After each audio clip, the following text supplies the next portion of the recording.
উচ্চতর গণিতের তৃতীয় অধ্যায় জ্যামিতির এই ভিডিওতে আমরা উপপাদ্য 3.3 এই উপপাদ্য সম্পর্কে দেখব। এই উপপাদ্যকে আমরা দুটি পর্বে ভাগ করে শিখব।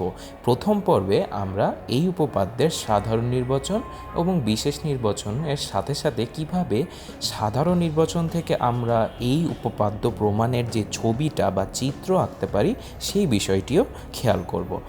আচ্ছা, এই উপপাদ্যকে আমি এই প্লেলিস্টের প্রথম ভিডিওতে বলেছিলাম যে উচ্চতর গণিতের এই অধ্যায়ে আমরা পিথাগোরাসের উপপাদ্যকে আরও সামনে নিয়ে যাব। পিথাগোরাসের উপপাদ্য আমরা একটি সমকোণী ত্রিভুজের ক্ষেত্রে প্রয়োগ করেছিলাম। আচ্ছা, এই ভিডিওতে এই যে আমরা 3.3 উপপাদ্যটি দেখব, এই উপপাদ্য পিথাগোরাসের উপপাদ্যকে তোমার একটি স্থূলকোণী ত্রিভুজের ক্ষেত্রে প্রয়োগ করায়। স্থূলকোণী ত্রিভুজ মানে কি? আমরা জানি যে স্থূলকোণ হচ্ছে যেই কোণের মান 90 ডিগ্রি অপেক্ষা বেশি বা এক সমকোণ অপেক্ষা বেশি, সেই কোণকে আমরা স্থূলকোণ বলবো। এবং যে ত্রিভুজের একটি কোণ স্থূলকোণ হয় সেই ত্রিভুজকেই আমরা স্থূলকোণী ত্রিভুজ বলি। তাহলে দেখি, চলো যে স্থূলকোণী ত্রিভুজের ক্ষেত্রে কিভাবে আমরা পিথাগোরাসের উপপাদ্যকে প্রয়োগ করতে পারি। আচ্ছা, এই 3.3 উপপাদ্যের সাধারণ নির্বাচনটা হচ্ছে, দেখো আমরা সাধারণ নির্বাচন পড়ার সাথে সাথে ছবিটা এঁকে ফেলবো, তাহলে আমাদের উপপাদ্য কিভাবে প্রমাণ করতে হবে এটিও পরিষ্কার হয়ে যাবে। দেখো ছবিতে কি আছে, আমার এখানে সাধারণ নির্বাচনে আছে যে স্থূলকোণী ত্রিভুজের স্থূলকোণের। আচ্ছা, তাহলে আমাদের একটি স্থূলকোণী ত্রিভুজ প্রয়োজন। তাহলে চলো একটি স্থূলকোণী ত্রিভুজ আঁকি। ধরো এইটা হচ্ছে ত্রিভুজের ভূমি, এইখানে আমি এই যে স্থূলকোণটা আঁকলাম, এখানে আমি এই যে আরেকটা বাহু যোগ করে দিলাম। তাহলে এই ত্রিভুজটার কি একটা নাম প্রয়োজন না? ধরো এই ত্রিভুজটা হচ্ছে এ বি সি। এই এবিসি হচ্ছে একটি স্থূলকোণী ত্রিভুজ, যার স্থূলকোণটা কি? এই যে এই কোণটা হচ্ছে স্থূলকোণ। তাহলে আমি এখানে লিখে ফেলি, দেখো তো বিশেষ নির্বাচন কি আমার এবিসি। এই ত্রিভুজ এবিসিটা হচ্ছে তোমার একটা স্থূলকোণী ত্রিভুজ এবং এই যে এই কোণটা, কোণ সি বা কোণ এ সি বি, এইটা হচ্ছে একটা স্থূলকোণ। ঠিক আছে? আচ্ছা, তাহলে এখন সাধারণ নির্বাচনের দিকে ফেরত যাই। দেখো স্থূলকোণী ত্রিভুজের স্থূলকোণের বিপরীত বাহুর উপর অঙ্কিত বর্গক্ষেত্র। তাহলে স্থূলকোণী ত্রিভুজের এটা যেহেতু স্থূলকোণ, এই স্থূলকোণের তোমার বিপরীত বাহু, স্থূলকোণের বিপরীত বাহু হচ্ছে এবি। তাহলে এই এবি, এবি এই বিপরীত বাহুর উপর অঙ্কিত বর্গক্ষেত্র মানে এবি স্কোয়ার। এই এবি স্কোয়ারের ভ্যালু কত হবে? এই এবি স্কোয়ারের ভ্যালু হবে ওই কোণ মানে এই যে এই স্থূলকোণের সন্নিহিত অন্য দুই বাহু। এই স্থূলকোণটা যেহেতু এই কোণটা, তাহলে এটা সন্নিহিত বাহু কোনটা?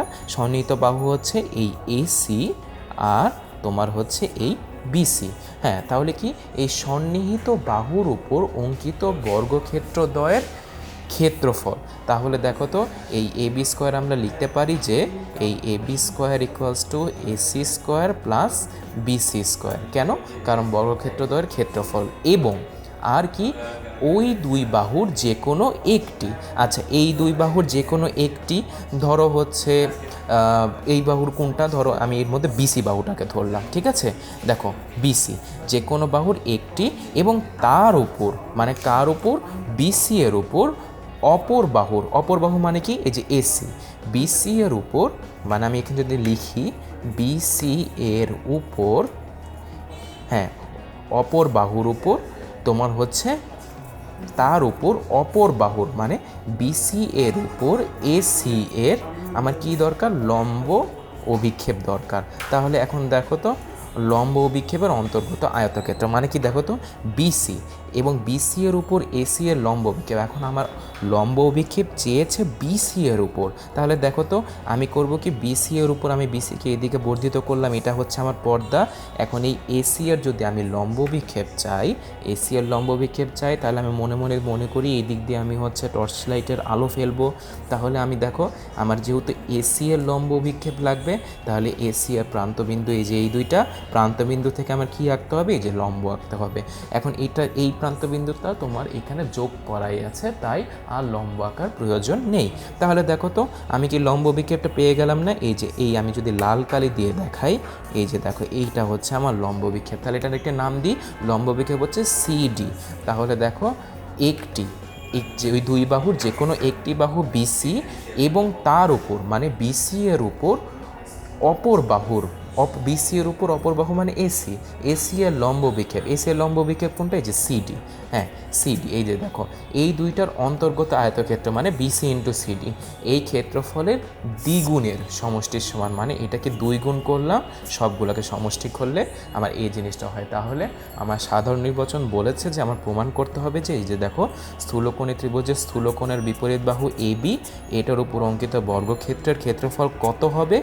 অপর দুই বাহুর উপর অঙ্কিত বর্গক্ষেত্রের ক্ষেত্রফল প্লাস দ্বিগুণ 2 ইন্টু একটা এবং সেটার উপর অপরটার লম্ব বিক্ষেপ। শেষ।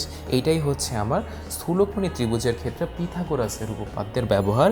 এজন্য এই উপপাদ্যকে আমরা পিথাগোরাসের উপপাদ্যের বিস্তৃতিও বলতে পারি। তাহলে আগামী পর্বে আমরা এই উপপাদ্যটার প্রমাণ শিখব। তাহলে এখানে কি হলো, এখানে আমি স্থূলকোণী ত্রিভুজ একটি এঁকেছি।